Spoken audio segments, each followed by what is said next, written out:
Hello everyone, my name is Adnan Qaiser. You might have seen me earlier at YouTube giving different lectures or talks on geopolitics or international relations. Today, my friends, I wish to begin with a new series of talks on a very important subject. It relates to the Islamic radicalism. This subject is a bit sensitive as religion is involved into this, but it's very, very important these days to understand what constitutes Islamic radicalism, which obviously some people have used or abused the term for their own political purposes. So in this, I wish to highlight a few aspects for your basic understanding. One, as to what exactly constitutes this radical Islam. Secondly, why is Islam exploited by the jihadists or the so-called Muslim fundamentalists around the world? And three, why there is a dire need to de-link the peaceful religion of Islam from the mindless terror of these rogue militants in the world. These lectures and talks, ladies and gentlemen, are aimed at the students of geopolitics or international relations who wish to broaden their understanding about various concepts and theories related to the subject. I must highlight that I am not an academic or a scholar, therefore you will not find me giving a presentation or a talk like a university professor. However, similar to the previous sessions which I have given, I'll try to clear your concepts and to expand your scope of understanding as much as possible. These talks, ladies and gentlemen, are not aimed at any self-publicity purpose. The idea is to share knowledge and pass on to you whatever I have learned in my individual capacity so far as a geopolitical observer or a student of international politics and bilateral and multilateral relations. So, basically, when we share thoughts with each other, we not only learn together, but we also enlighten ourselves with the developments taking place in different parts of the world with regards to the international relations or geopolitics. Because you would agree that in this digitalized era, when the world has virtually become a global village, anything happening in any corner of the world affects our lives directly or indirectly. Take the example of coronavirus in China, for instance. Since China is a major rising economy in the world, the virus is spreading through the interaction of its people with different citizens of the world. Moreover, since Chinese commodities and products are used worldwide, the virus is spreading through the export of Chinese goods to different countries of the world. So this shows that if some development takes place in a certain part of the world, affects the whole global community in the larger context. So the purpose of this talk, the idea of giving a detailed talk on Islamic radicalism came to my mind with the death of Abu Bakr al-Baghdadi. With the death of Abu Bakr al-Baghdadi, the so-called caliph of Daesh or the Islamic State in Iraq or Syria, we also call it ISIS or ISIL. Daesh basically stands for Dawlat-e-Islamiyya fil Iraq wal Sham. So during the course of our discussion, ladies and gentlemen, I will be mostly referring to this term Daesh as one I believe it truly represents the issue or the terror group most appropriately. And Daesh is also linked to the title of this presentation or talk to understand what is Islamic radicalism. You see, the world peace and security has been threatened by these terror groups like Al-Qaeda and Daesh. We saw the unfortunate incidents of 9/11, which claimed the lives of nearly 3,000 innocent people at the hands of the terror. So there are many offshoots and franchises of these radical militant groups propagating their own twisted and convoluted ideologies. These groups and their franchises, ladies and gentlemen, are spread throughout in the Middle East, in Afghanistan, as well as in Pakistan and other countries. They are also extended from Somalia to Nigeria under different names and brands. So we'll cover them all because the worrisome aspect is that these radicals, they base their ideology or find justification, if you will, on the religion of Islam, which you know is absolutely baseless and incorrect. So I feel it imperative to highlight and de-link the faith of Islam with what these militant jihadists propagate or hide behind or find justification. So the worst thing is this, that these groups use terror as a method of tactics to frighten the world and coerce the people into subjugation, using Islam as obviously as their principle or their ideology. So therefore, in order to counter these extremists and fanatic fundamentalists, it is imperative to first understand their mindset and then delegitimize what they do or propagate, using Islam as an excuse or a shield to justify their mindless terror. And that, ladies and gentlemen, is the purpose of these talks, to teach you why such a label has been attached to the Muslims of the world. You must have noticed that everywhere around the world the Muslims go, the Muslim faith followers are viewed with suspicion at no fault of theirs. Just because a small section of a group have picked up guns and used terror as their strategy to arbitrarily decide what is right or what is wrong in this world. So they have been tarnishing the good name of a religion that is known for its mercy and its compassion for the past 1400 years. So these young men and women, ladies and gentlemen, make selective use of Quranic verses and the hadiths of Prophet Muhammad, may peace be upon him, to justify their acts of terror. It must be kept in mind that Quranic verses are required to be read and understood in conjunction with their proper interpretations or tafsir through one, the sayings or the ahadith of Prophet Muhammad, may peace be upon him. Number two, how the four Sunni Imams of Islamic fiqh or juridical schools laid out Islamic jurisprudence to us over time.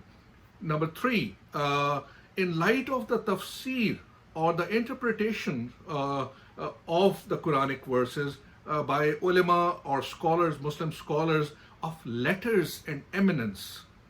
And number four, the precepts, the tenets, or the injunctions of Islam, ladies and gentlemen, need to be evolved with the changing needs of time through the provision of ijma and ijtihad. Ijma, ladies and gentlemen, is the consensus of Islamic scholars on the precepts of Islamic code of conduct and its law.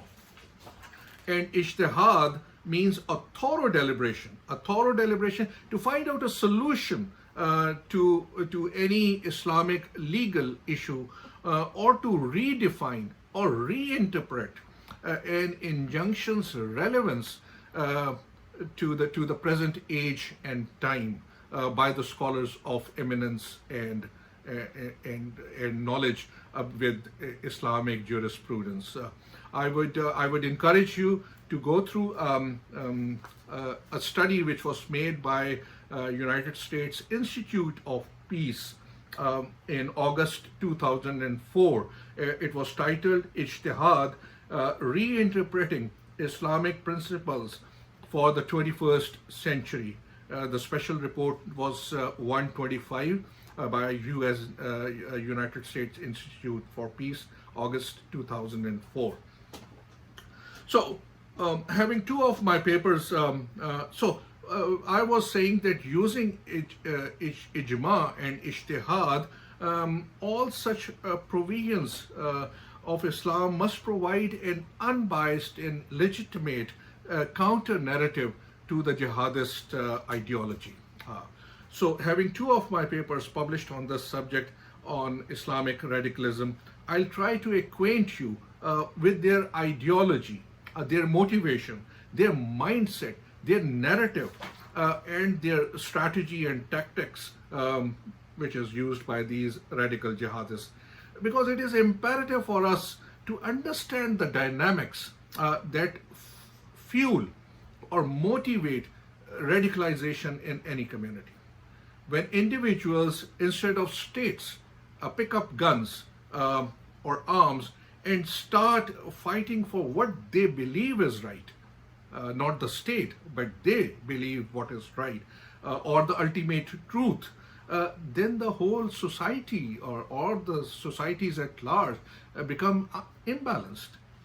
So these militants, ladies and gentlemen, become terrorists under an ideology, as I said, that compels them to harm innocent people in pursuit of their larger aim or a goal. But the question is, what is that goal? Until we find out and fully understand their aim or goal, we cannot eradicate the menace of terrorism from the world.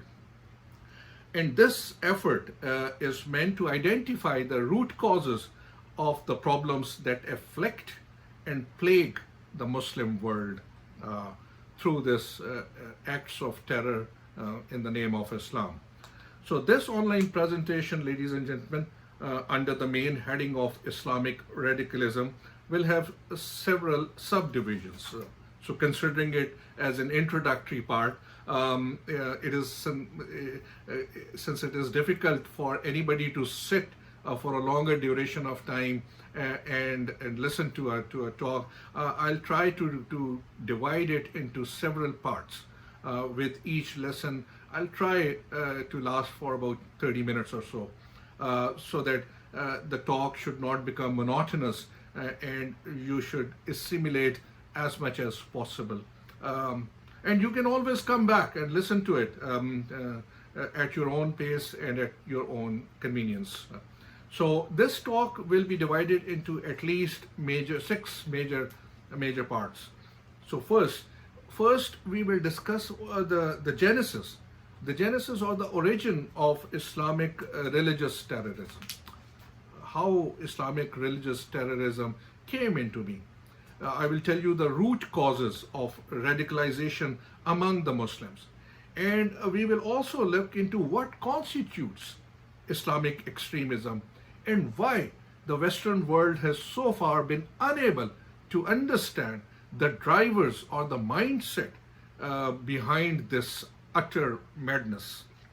Secondly, we will carry out a comparison between Islam and the West under the presumption of a clash of civilizations. Clash of civilizations theory, ladies and gentlemen, had been propounded by a political scientist named Samuel Huntington. It was put forward by his lecture in 1992, and later on it was published in 1993 in Foreign Policy, and ultimately it came out in the form of a book, Clash of Civilizations and the Remaking of the Present World Order. I would recommend that if you have a chance, do read this book. This is very informative and very useful. So, although this book and its theory had been thoroughly criticized when it was first put forward to the world, There have been many prophecies and revealing facts that were ignored at that time when the book was published. But ultimately, they have been slowly and gradually, they are coming out to be true. In one of the sections of this series of talk, I will discuss in detail this clash of civilization theory. But meanwhile, just note that Samuel Huntington had been an academic, an American political scientist. He had suggested that a new war among civilizations will start after the end of the Cold War. That Cold War ended in 1991. That was between United States and the former Soviet Union. So with the collapse of Soviet Union in 1991, the Cold War ended. And then Huntington said that a new clash of civilizations is going to begin. And if you look around, you will see a resurgence of several civilizations and countries under their strong and powerful leadership. Starting from President Trump in the United States, for instance, you have seen that he has been talking about making America strong and safeguarding the American interests always and every time since he has been elected as a president in 2016. Then you will find a nationalist president of Venezuela, Nicolas Maduro, fighting for his presidency in the recent years to keep the American influence out of Venezuela. So he was first elected to his office on 15th of April 2013, and he was re-elected in January 2019. But there has been a clash ongoing in Venezuela about the American influence in the southern American country. So in Philippines, the same way, a very popular president, Rodrigo Duterte, he has put his country on path toward resurgent nationalism since he was first elected to his office on 30th of June 2016. In Russia, we have seen a very strong president, Vladimir Putin, who has held the reins of power twice. First, from year 2000 to 2008 in the first tenure of his presidency, and secondly, after 2012 to date, he has held Russia and resurging it towards its past glory or superpower status. So in China, in the similar vein, we have seen that China has emerged as as a rising economic power and a major military power as well under the strong leadership of President Xi Jinping. President Xi Jinping became Chinese president in March 2013. So then in South Asia, Indian Prime Minister Narendra Modi and his hardline and conservative Bharatiya Janata Party, you have seen it has taken major steps to reinvigorate Hindu nationalism, which is also called as Hindutva. The aim is to make India a purely Hindu Rashtra, or a state seeking glory in the ancient Hindu civilization. Whereas India's constitution presently is secular in nature, in which all the minorities are given equal status and rights and privileges. So finally, you have seen a revivalist movement in the Muslim civilization as well. Although it has drifted towards violence and terror, unfortunately, it is important to understand what has happened, why some groups have taken up arms to introduce and establish their own version of Islam into the Muslim societies, why the Arab Spring happened in 2011. And when the first Arab Spring occurred, you can call it a revolt against the oppressive regime, the autocratic and repressive regimes and oppressive monarchies in the Gulf and the Middle East, how they crushed the Arab Spring first. It could just only change the rulers in Tunisia, Egypt, and Libya. Uh, but their life continues, of these hapless citizens continue to be ruled by brutalities and oppression. You must know why and how the first Arab Spring unleashed a violent civil war in Syria and Yemen. Um, who wanted a regime change in Syria? How come Al-Qaeda initially came into being? Who made Daesh? So, and who supported, armed, and funded the rebel groups in Iraq and Syria to topple the government of Syrian President Bashar al-Assad? Um, it turned out those rebel groups later on turned out to be Frankenstein's monster and gone out of the control of their makers. So we must be mindful as to why the surge of discontentment has revived in some of the Middle Eastern countries like Algeria, Iraq, or Lebanon. In what it is called by the scholars as Arab Spring 2.0. Presently, it is ongoing. So basically, it is the resurgence of civilizations which we have been seeing, and obviously they are going to clash and confront with each other at some point of time to demonstrate their respective hegemony in the world. And when that happens, Samuel Huntington's theory of clash of civilization will come out to be true. So coming back to our subsections of this discussion, number 3, we will analyze the jihads or jihadists' philosophical and strategic transformation from Al-Qaeda to Daesh, or what became Islamic State. Here we will dig deep into to find out what is radical Islamism, and we'll try to understand their narrative, their belief, the guiding principles of these militants. And number 4, we will review the death of Abu Bakr al-Baghdadi, which brought curtains to the so-called global caliphate, the Muslim Islamic Caliphate, unduly used of this term in the name of Islam, which is pretty unfortunate.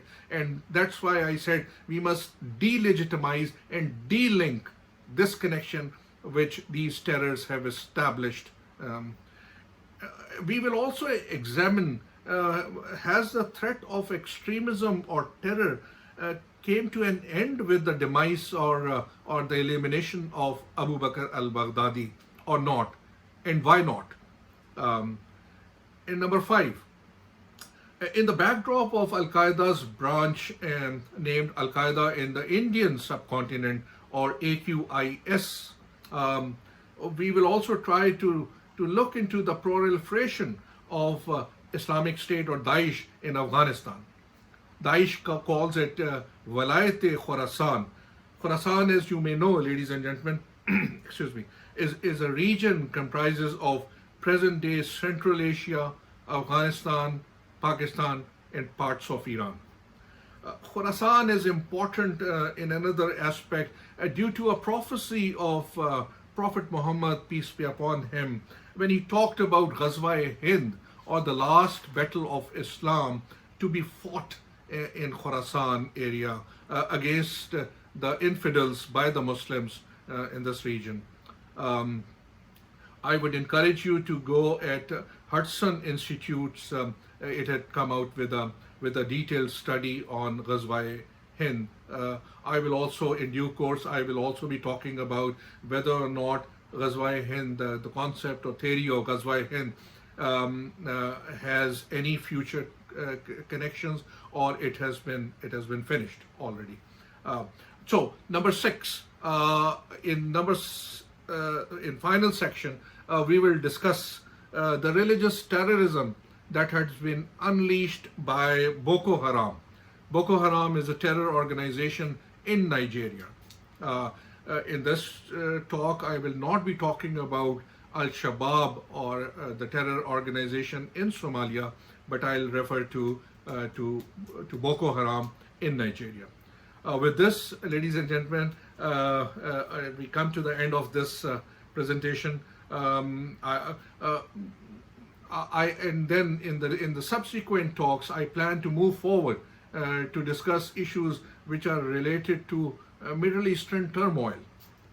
Here we will analyze a larger struggle between for the regional dominance between two heavyweights or the champions of Muslim world, the Saudi Arabia and Iran.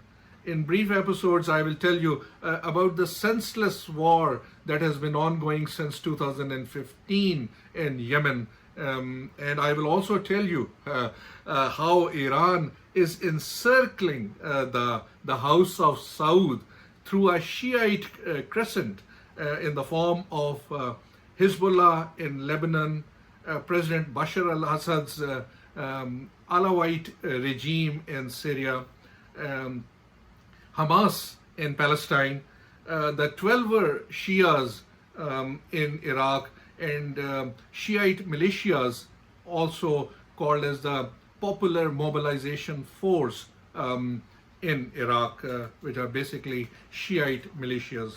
The Turkic Shias of Azerbaijan, they're also aligned with Iran.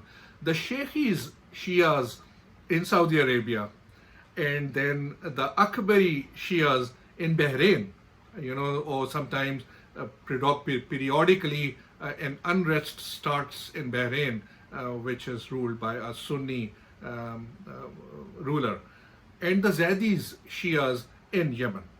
So there is a Shiite crescent around the House of Saud.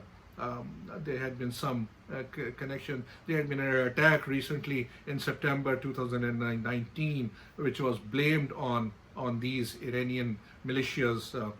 We'll talk about it later on. Then we'll touch upon the Arab Spring, which I said the scholars are calling it Arab Spring 2.0. So this new round of an unrest or upheaval or protest movement has so far engulfed Algeria, Libya, Iraq, and Lebanon. And where obviously they are saying they are totally want to whitewash and eliminate the present political system and evolve a new political order in those countries. Followed by this discussion, ladies and gentlemen, I'll try to acquaint you with a very important subject of Iranian nuclear program and why it is important to stop Iran, because it carries a far-reaching security implications for not only the Middle Eastern region but the whole peace and security of the globe. With no offense to the Iranian people, Iran's nuclear pursuit, ladies and gentlemen, must be seen in the backdrop of the Iran's theocratic and very hardline and brutal regime, which has denied its citizens the real democracy, the fruits of real democracy. So it's a facade of a democracy when the real power lies somewhere else, and people do not have any kind of civil liberties or rights. Since the Islamic Revolution took place in Iran in February 1979. We must also view Iran's nuclear program in light of Iranian nationalism, ladies and gentlemen, and their outlook about Iran's ancient civilization and a notion about great Persian empire in the past. Most importantly, it is vital to see Iran's nuclear program in light of the threat that it poses to the peace and security of the countries in the neighborhood, as well as in the region and to the globe.